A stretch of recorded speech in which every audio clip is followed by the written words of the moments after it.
ராமநாதபுரம் மாவட்டத்தில் உள்ள ஒரு சிறிய கிராமத்துல ராமசாமி, மீனாட்சி தம்பதிகள் வாழ்ந்து வந்தார்கள். அவர்களுக்கு ஒரே மகள் கயல்விழி. கயல் சிறு வயதிலிருந்தே படிப்பில் மிகவும் ஆர்வமாக இருந்தாள். பள்ளியில் எப்போதும் முதல் 3 இடங்களுக்குள் வந்து விடுவாள். ஆசிரியர்களும் அவளை மிகவும் பாராட்டுவார்கள். ஒரு நாள் பள்ளியில் ஆசிரியர் பெரியவள் ஆனதும் என்ன ஆகப் போற என்று கேட்டார். எல்லாருமே மருத்துவர், காவலர், கலெக்டர் என்று சொன்னார்கள். கயல் மட்டும் எழுந்து, நான் ஆசிரியர் ஆக போறேன் சார் என்று சொன்னாள். அந்த பதிலை கேட்ட ஆசிரியர் சிரித்துக்கொண்டே, நல்லா படிச்சா கண்டிப்பா ஆகலாம் என்றார். அன்று வீட்டுக்கு வந்த கயல் அந்த விஷயத்தை அவங்க அப்பாவிடம் சொன்னாள். அப்பா, நான் டீச்சர் ஆகணும் என்றாள். ராமசாமி மகிழ்ச்சியுடன், நீ கண்டிப்பா ஆகுவ, உன்னை படிக்க வைக்கிற பொறுப்பு என்னோடது என்றார். அதன் பிறகு கயலின் படிப்புக்காக ராமசாமி நிறைய கஷ்டப்பட்டார். கூலி வேலைக்கு சென்று சம்பாதித்த பணத்தில் முதலில் மகளின் பள்ளி செலவுகளை செய்து விடுவார். காலமும் சென்றது. 12ஆம் வகுப்பில் நல்ல மதிப்பெண் பெற்று கயல் கல்லூரியில் சேர்ந்தாள். குடும்பத்தில் முதல் பட்டதாரி ஆகப் போகிறாள் என்பதால் ராமசாமி மிகவும் சந்தோஷமாக இருந்தார்.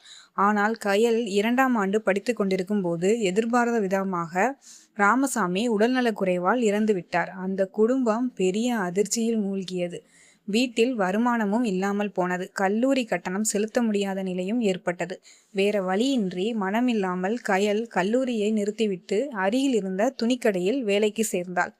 மாதங்கள் ஆண்டுகளாக மாறின.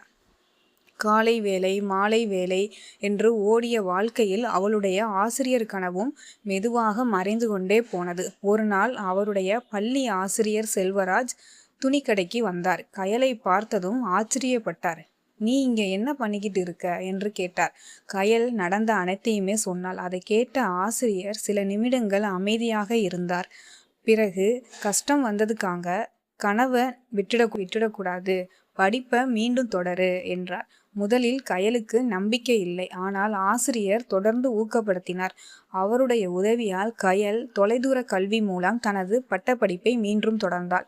பகலில் வேலை, இரவில் படிப்பு. பல நாட்கள் தூக்கமில்லாமல் படித்தாள். பல முறை சோர்ந்தும் போனாள். ஆனால் அப்பாவின் முகம் நினைவுக்கு வந்ததும் மீண்டும் புத்தகத்தை எடுத்தாள். 4 வருட போராட்டத்திற்கு பிறகு பட்டப்படிப்பையும் முடித்தாள். அதன் பிறகு பிஎட் படிப்பிலும் சேர்ந்தாள். அதையும் முடித்தாள். பிறகு ஆசிரியர் தகுதி தேர்வுக்கு தயாரானாள். முதல் முறை எழுதினாள். தோல்வி. மிகவும் மனமுடைந்தாள். 2வது முறை எழுதினாள். அதிலும் தோல்வி. இது என்னால முடியாது என்று அழுதாள்.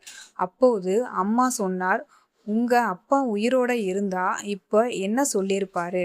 அந்த வார்த்தை கயலுக்கு தைரியம் கொடுத்தது. 3வது முறையாக தேர்வு எழுத முடிவு செய்தாள். இந்த முறை இன்னும் கடினமாக உழைத்தாள். தேர்வு முடிவுகள் வெளியான நாள் வந்தது. கணினியில் தனது பதிவு எண்ணை தேடினாள். சில நொடிகள் கழித்து அவளுடைய கண்களில் கண்ணீர் வந்தது. இந்த முறை அவள் தேர்ச்சி பெற்றிருந்தாள்.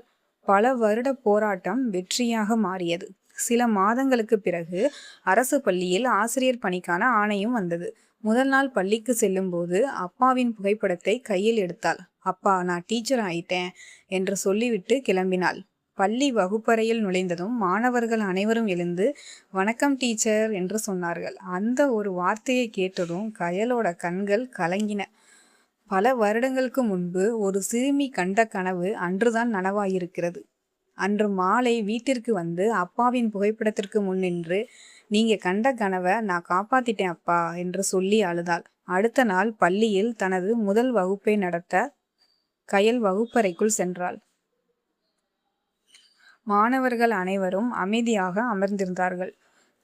சில நிமிடங்கள் அவர்களை பார்த்து கொண்டிருந்த கயல் தனது வாழ்க்கை பயணத்தை நினைத்தாள். பிறகு மெதுவாக புன்னகைத்தபடி மாணவர்களிடமும் சொன்னாள், கனவு காண்றது முக்கியம் இல்லை, அந்த கனவை விடாமல் பிடிச்சிக்கிட்டு இருப்பது தான் முக்கியம்.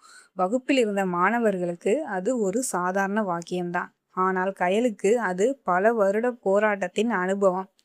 தந்தையை இழந்த வழி, பாதியில் நின்ற படிப்பு, தோல்விகள், கண்ணீர் அனைத்தையும் கடந்து வந்த பிறகு கிடைத்த வெற்றியின் அர்த்தம். அந்த வகுப்பில் இருந்த பிள்ளைகளுக்கு அது ஒரு பாடம். ஆனால் கயலுக்கு அது அவளுடைய வாழ்க்கையே கற்றுக் கொடுத்த மிகப்பெரிய உண்மை. ஏனென்றால் கனவு காண்பவர்கள் பலர். கஷ்டம் வந்தாலும் அந்த கனவை கைவிடாமல் பிடித்து கொண்டு போராடுபவர்கள் தான் வெற்றி பெறுவார்கள். வகுப்பறை ஜன்னல் வழியாக வீசிய காற்று அவள் முகத்தை வருடியது. அந்த நொடியில் நான் சொன்னேன்ல நீ டீச்சர் ஆகுவேன்னு என்று அவளுடைய அப்பா எங்கிருந்தோ சொல்வது போல அவளுக்கு தோன்றியது. புகைப்படத்தில் சிரித்து கொண்டிருந்த அவளது அப்பாவின் கனவு அன்றுதான் முழுமையாக நிறைவேறியிருந்தது. தேங்க்யூ, நன்றி. என்னோட ஸ்டோரி பிடிச்சிருந்துச்சுன்னா என்னோட கீர்த்தி ரியல் டாக் யூடியூப் சேனலை லைக் பண்ணுங்கள், கமெண்ட் பண்ணுங்கள், சப்ஸ்கிரைப் பண்ணுங்கள். அப்போ தான் நான் அடுத்தடுத்து போடுற வீடியோலாம் உங்களுக்கு உடனே நோட்டிஃபிகேஷனில் கிளிக் ஆகும். பாய்.